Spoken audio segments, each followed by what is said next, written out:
All right, so we'll get started with the 2019-20 Research Fellowship Information Webinar. I'm Danielle Robertson-Boersma. I'm a Funding Programs Officer here at the Saskatchewan Health Research Foundation, or as you may know it as SHRF. I'm also the Program Manager for the Research Fellowship. You'll be hearing that term quite often. What that just means for us is that's the individual who's running that program. So if you have any questions when you are looking to apply, please email me or Tanya, and I'll have that contact information at the end of this presentation. So just to go over what's going to be happening today. So I'm going to give you a quick overview about what SHRF, who we are, what we do. Then I'm going to go into the good stuff, what you guys want to know, which is the program overview. I'll be highlighting what's new.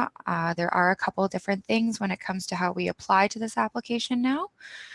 Also be looking at those important dates, so make sure you have your agenda or your online calendar ready so you can put those in right away. I'll be talking more about the grant funding, looking specifically at eligibility, the application process, also our review process, just so you have an idea of what the reviewers are looking for. And then finally, I'll go into some tips and you'll be able to send in your questions and answers, or questions and I'll answer them. Just so you know too, please send forward any questions during the presentation. This is fairly informal in that sense. And let's get into it. So here at SHRF, right now we're just going through a bit of a strategy update, so you guys get to see our new purpose statement. SHRF's investment in research will contribute to the improved health of Saskatchewan citizens through a high-performing health system with a robust culture of health research and innovation. So SHRF will continue to focus on the health of our Saskatchewan citizens by funding excellent research, and that includes our research fellowship, where we look to where we look to fund our trainees so that you can continue in Saskatchewan and do that great research that you do. And the goal of that is to create a culture of health research and also for innovation. So we do this through three strategic goals: by strengthening research capacity and competitiveness, by increasing investment in research and innovation, and by aligning our research with stakeholder needs. And those stakeholders are fairly broad, from the partners we work with, which you can see on our website, but that would include the Lung Association, the Center for Brain and Aging Innovations, that's CABI, the Canadian Frailty Network, Alzheimer's. We have many partners, and then our stakeholders, which include our researchers, our institutions, and also those who need the research and the outcomes, which include the patients and the citizens of Saskatchewan. So just to give you an idea of what the purpose of this fellowship is, it has a two-pronged purpose. The first one is to help out the fellow. So this is to advance your career to become an independent investigator in a health-related field. And it's also to help you develop under the supervision of an experienced active researcher. And then it's also for the supervisor, and that's to support the development of the fellow and to enhance their research productivity. It's really important to note too, when we talk about becoming an independent investigator, we do know the environment is changing. So that used to be, I guess the focus would be is that you would be a fellow and then you would move on to become a professor and go through that tenure track. But we do know that sometimes that's not always the route you may take now. So when you are working on your application, think about how you may be going forward in your career, and it might not be that traditional route to the tenure track. It might be becoming a associate scientist or a clinical researcher in some senses. So keep that in mind as I talk about this application. Here at SHRF, we have a very broad scope of health research. We go from the basic to the applied, and we also focus on those four pillars. So the clinical, the health systems and policy, the biomedical, and the population health. The main goal is when you are writing your application that it is focusing on health research. And that could be, so you could be a biomedical researcher, but maybe you're on more of the applied side, or maybe you're a clinical researcher and you're more at the basic. Really, like I said, we're very broad. We just want to fund excellent research within health. So a couple new things to note with this application. Last year we had piloted an eligibility check. We will be continuing that with all of our programs. But what's different now is there is a cutoff deadline. And I'll give you a date in just a second. But what this means is that if you do not submit an eligibility by this time, you will not be able to open up an application, and the eligibility date is final. So you have to make sure you get it in by then. We've given you lots of time, hopefully. And so another new thing is the proposal page limit. It has gone from 2 pages to 3. This is just to give you a bit more room. We've heard it from applicants and from the review committee, is that we're wanting to make sure that you're able to give them the full information. So when you do look at what is needed for your proposal page or for your proposal, this should give you a bit more room.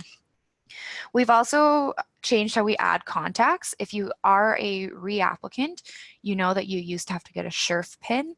This is no longer necessary. We've removed the SHRF pin. All you'll need to do now is make sure that you have the person that you'd be adding would be your supervisor or maybe a grant facilitator. So have their full name and have the email address that they would use, especially if they already have an account in the RMS. Make sure that you're getting their email address that they sign in with. We have some more information about why you need to have that email address, and we also have now how-to videos on how to add a contact, which you can find at our YouTube channel just by going onto our website and clicking on the link. And what this does too, so with adding the contacts, because they are now going to be accepting a invitation from you, that means that they've given consent that they're going to be on this application, so they no longer need to sign the signature page. So when you do download that signature page, don't worry if you don't see your supervisor's names on it. It should just be your name and the institution that you will be applying to, be working at. You'll need to get their signature. So we're hoping that this makes it a little bit easier for you guys. Finally, we have updated the review criteria, and this is to better reflect the expectations of the applicant and their application. This will also now help the review committee more so when it comes to how they look at this application. Again, for good practice, it's always good to read over that review criteria and have it somewhere while you're writing your application. Follow the instructions for the application, but also have the review criteria beside you, so then you know, did I check off A, B, and C that the reviewers will be looking for. So those are the biggest things that are new with the review or with the application, other than a few minor changes when it comes to wording in our application. So here's the important dates. So we did launch last week. It's a bit earlier than usual, give you guys a little bit more time. As you know, today is the information webinar, and if you didn't know, you're probably listening to this recording. The biggest thing to note is that eligibility cutoff. So as earlier said, and I'll talk more about it in a bit, you have to have your eligibility in at latest by February 28th at 4:30 p.m. At Central Standard Time. So if you're in a different location, check what time that is, just so you don't miss that deadline. This is important because you will not be able to open up an application if you do not have your eligibility in. As you can see, the application deadline is similar. It's just 1 day earlier. Instead of having you guys have to submit by Friday at 4:30, it'll be the Thursday, so March 14th. As you know, you'll have usually you have to have 3 assessors on this application. It's the same this year, but as we've done in past years, we do give you a bit more time. So your application will need to be in by March 14th, but all the assessments will need to be in by April 17th. And we'll talk a bit more about what that looks like. You need to have your CV in with your application on March 14th, but if you have any updates, and these updates are related to maybe there's a couple papers that were in progress and now they've been published, maybe you went to a conference, anything like that, where that will help your CV, you'll send me those updates and then we will tell the lead reviewers about that. Finally, we are looking to have funding decisions out by June 26th, so the review committees will be happening usually the first 2 weeks of June, unless something weird happens, and then we'll get that out to you so that you know if you've been funded and when your start date would be. And that leads us into the funding start dates. So here at SHRF, you can start the first of the month between July 2019 and January 2020. Yeah, so that's everything. Make sure you have all those dates saved and ready in your planner or however you collect your dates. So going into the grant funding. So the value of each application is a total of $100,000. At the time that this program is launched, we'll be able to fund at least 8 awards. So we're looking at an envelope of $800,000. Depending on how things go, this could change. There could be more. There shouldn't be less, but we'll be looking at funding 8 as we usually do. So this award is a two-parter. So we have $45,000 a year for 2 years. That is your stipend. So that goes specifically to your salary as the fellow. And then on top of that, we put in $5,000 a year for your research allowance. And I'll get more into what that's about, but just generally the research allowance is to help you when it comes to your activities to become an independent researcher. As mentioned, the duration of the award is a maximum of 2 years. We do not go over. This grant isn't extendable because it is a salary. And we also, on top of this, have a top-up incentive award. One of the requirements that you will have as a SURF fellow is that you have to apply to a tri-agency fellowship. So, for example, the CIHR Research Fellow. And if you are successful, what will happen is you'll tell us that you've gotten a CIHR fellowship. We will cancel your SURF salary, but then we will top up your CIHR salary of $10,000 a year for up to 2 years. So the things you need to know when you're applying to SURF, this is information that'll help you to be hopefully as successful as possible. So what you'll need is the most recent application package. This is where you'll see those updates and the information that you need in order to apply.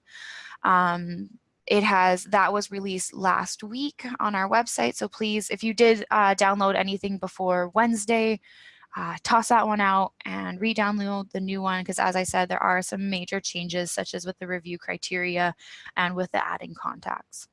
You'll also need the most recent awards guide for the funding application and management. That was posted in early November. You can find that again on our website as well.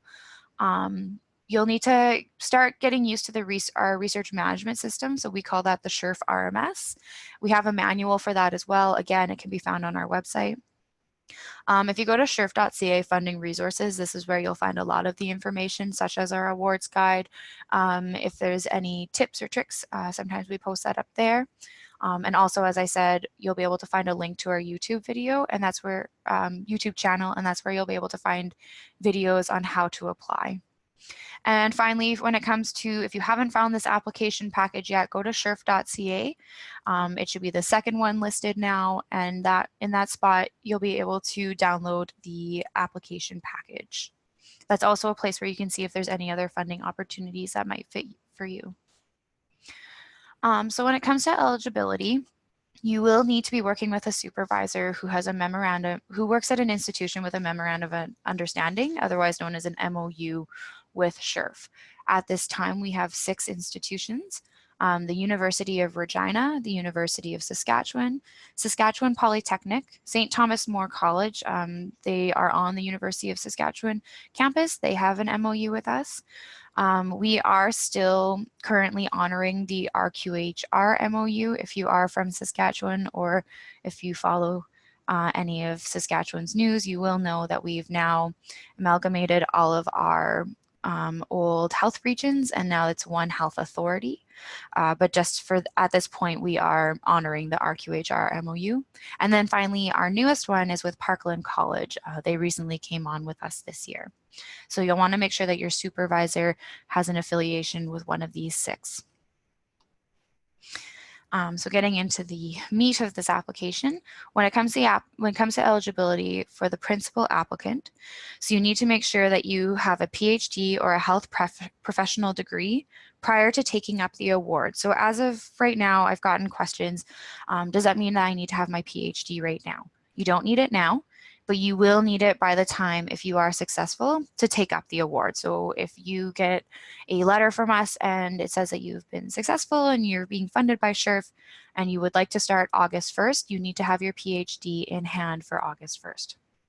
Another thing to note too is that we base this on your first professional degree or PhD. Sometimes people might have more than one. So we'll go on that first PhD date unless there are circumstances that you'll explain to me, and then we'll make a decision and go forward.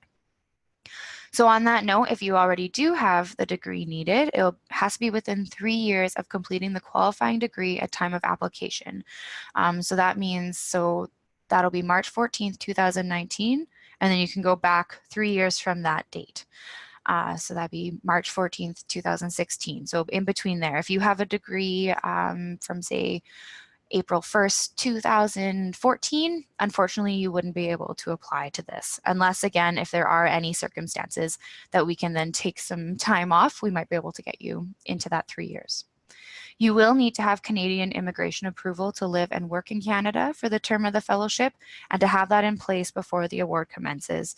Again, you may not have it right now, but as soon as you apply, maybe start working towards that, working with your supervisor to make sure that you can live and work in Canada during the term of your fellowship. And it has to be for the entire time. Please do apply with a supervisor with Saskatchewan University faculty appointment or equivalent with an active funded research program in the proposed field of study different from the fellow's PhD. This is important with your eligibility, is that when you do apply for a fellowship, it needs to be different from what you are currently studying in your PhD. We want you to get new skills, and it needs to be with a faculty member in Saskatchewan, and they also have to be here for the entirety of your fellowship in the province. Finally, you do need to undertake this fellowship full-time, and we considered full-time 75%. So then that leaves you another 25% to do anything else. Maybe you're going to do some sessional work and do some teaching. Maybe your supervisor has something else in mind for you alongside doing your fellowship, but we do want you to do this full-time. So then we also have some eligibility requirements for the lead supervisor. So make sure that your supervisor is aware of this. So they must hold an appointment as a university faculty member or equivalent.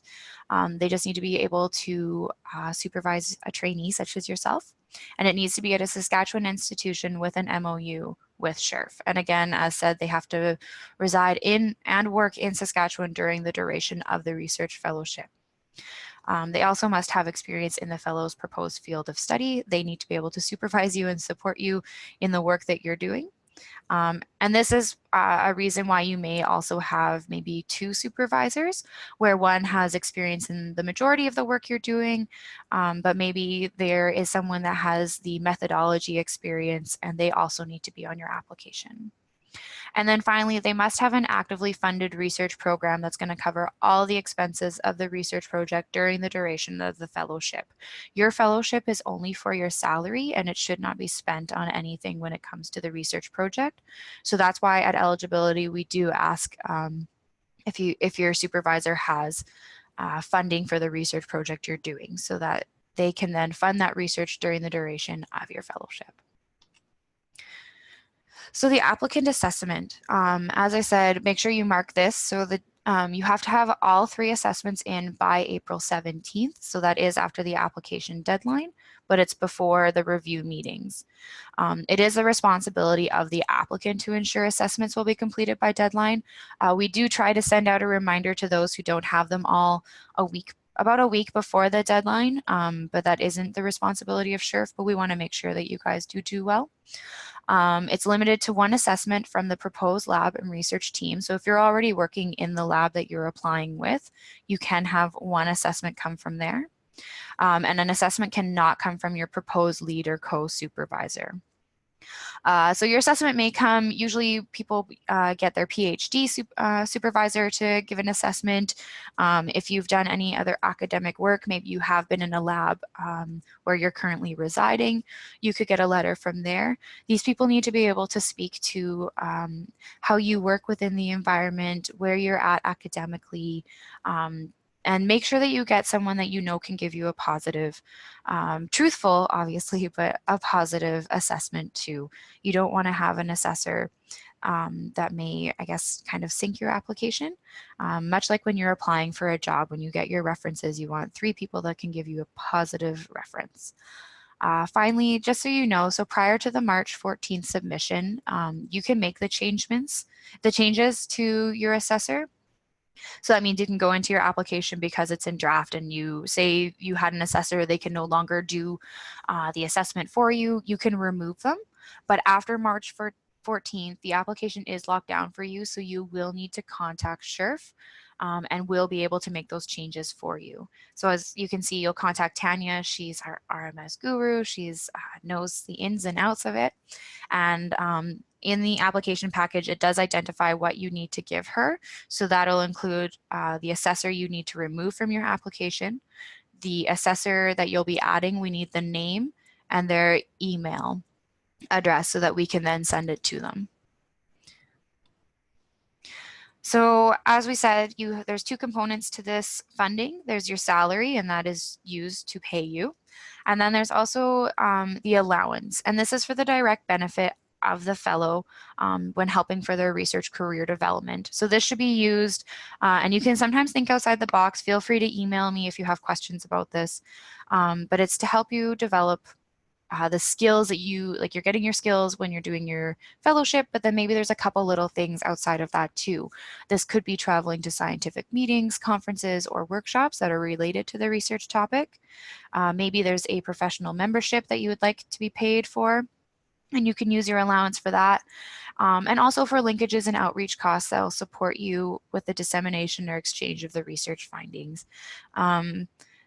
What this allowance is not used for is any part of the research project. That's why your supervisor needs to have funding to support the research project for the 2 years, and we'll give the salary to support you.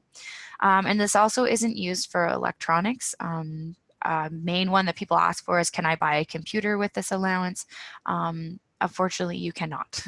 You'll need to have that kind of stuff with you, or your supervisor will need to support you with that.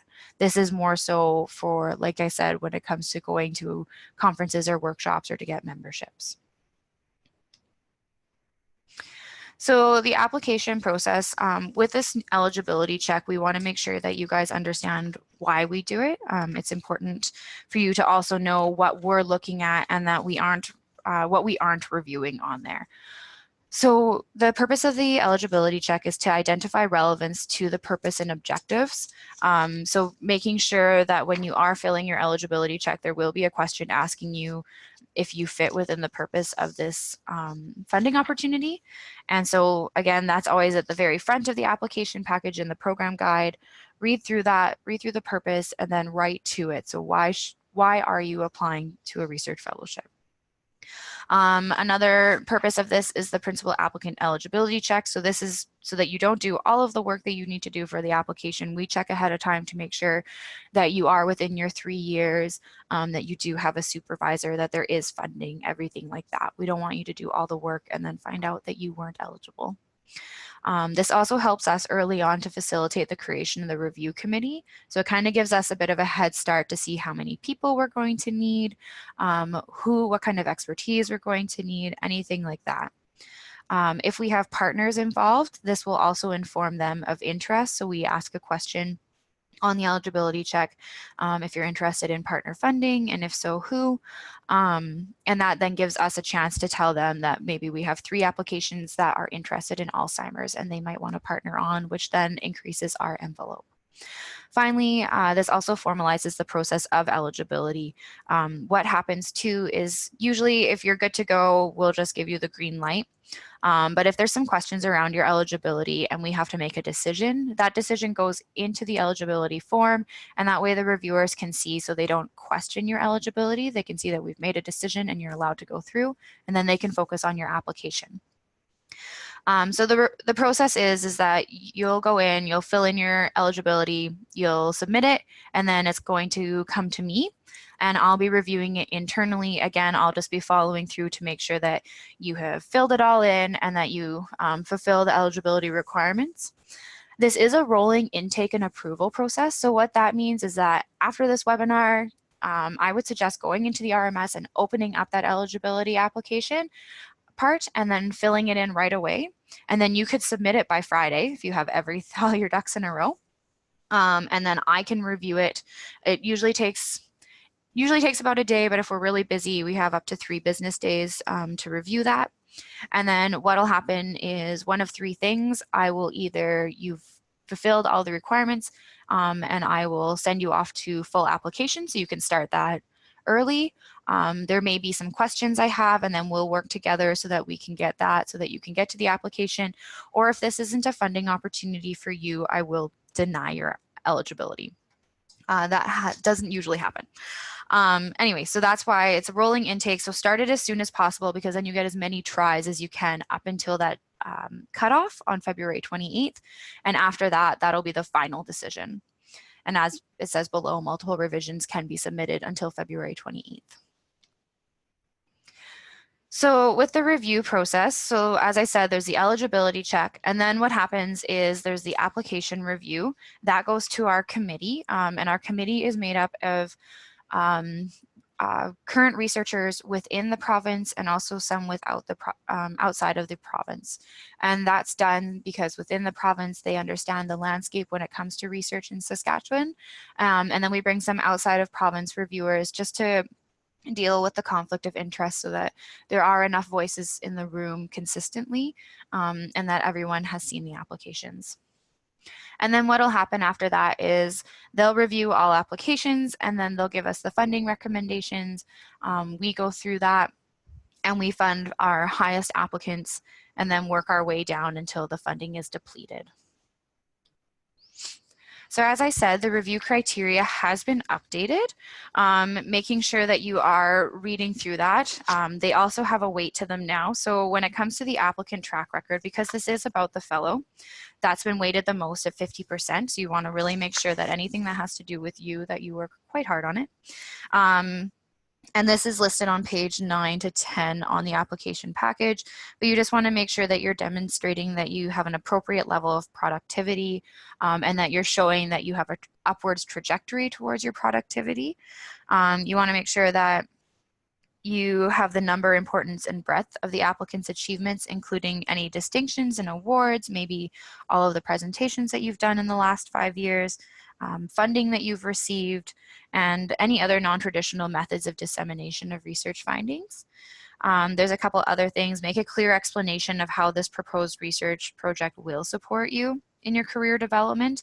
As I said earlier, making sure that you are showing the peer review committee what this fellowship will do for you in the future, whether it is if you're trying to do a 10-year track, or if you're going a different route within the research world. After that, it's the research project. So this research project has already been funded and reviewed, but what we want to see is how it fits with you. So again, we need to make sure that it's well aligned with the applicant's skills and abilities, and that this opportunity demonstrates the potential leadership and their ability to manage research. We're looking at the quality and feasibility of the research project, making sure it adheres to the principles of ethics. The goals and objectives should be clear, well-defined, and relevant, specifically to Saskatchewan and to the fellow.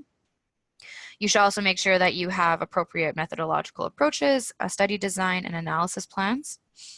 Another important thing that sometimes gets missed, and that may have to do with the small proposal page limit that we had, which is why it's been expanded, is also identify any potential difficulties or pitfalls. It's really important. What I've seen in our review committees is that this is missed, and then the reviewers start to question, well, if the plans won't work, how will the applicant get something out of this? So make sure to just take a couple sentences to a paragraph identifying that you do know that there's potential difficulties or pitfalls, and this is how you and your supervisor have planned for it. There is a review requirement when it comes to the environment and supervision. So your supervisor has a spot that needs to be filled out on the application. Make sure that they fill that out and it's explaining how this environment's going to support you as a fellow.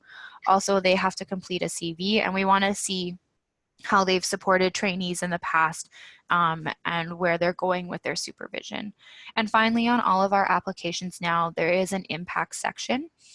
This is relating to the Canadian Academy of Health Sciences, or otherwise known as CAS, and they have impact categories regarding research, so I suggest taking a look at that. Again, it's on our website, and you'll just need to write about how your research will impact the certain categories, and that's a 5%.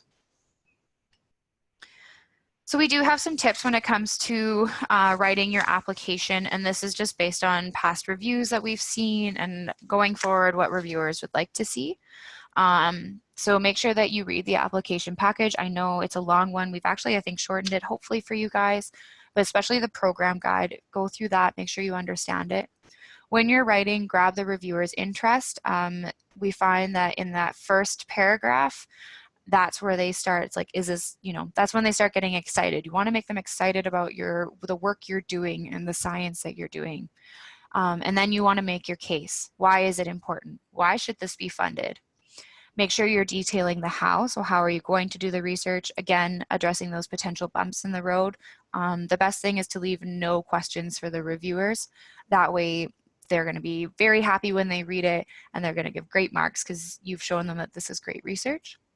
Another thing is to make it easy to read. Again, that goes with that grabbing the reviewer's interest and making your case. The easier it is to read for them, the better it is for them to mark it. Another important thing is formatting. We do have specific instructions when it comes to how to format any of your application information that is being added to the application. So if you're working in a Word document, I suggest right away just putting it into the proper format. Finally, also check your math. It's not as bad as on other applications, but when you are adding in how much money you're doing for your allowance, make sure that it adds up to what you may be putting in throughout your proposal and such.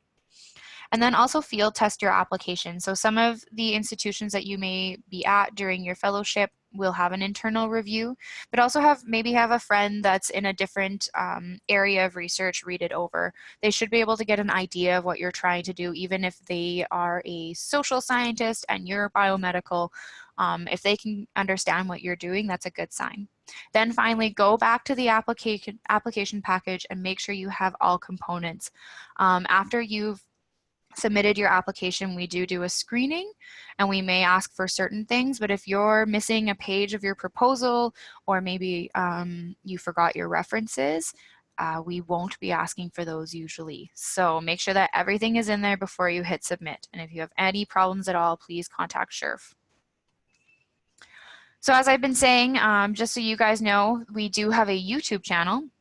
And if you follow the link from our homepage in the top left-hand corner, you'll see some how-tos, such as registering on the RMS. If you've never done that before, it'll give you an idea of what we want to see on your profile and everything. It talks about how to add contacts to your application. Like I said, this is a new way of doing things. It can be a little weird at first because you probably got used to getting a SHRF pin. And there's a couple of other videos too regarding the application process. So that's everything for me.